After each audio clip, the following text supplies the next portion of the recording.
Hello guys, welcome back to my video. So guys, in this video I'm going to show you how to transfer from Windows photo, video, documents, files to iPhone.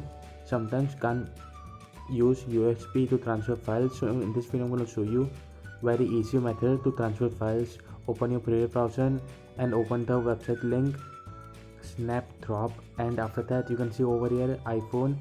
When you're going to open the same website on your iPhone also, you have to select the file. You have to just click over here and it will also appear even on your iPhone, and you can receive and send file using this.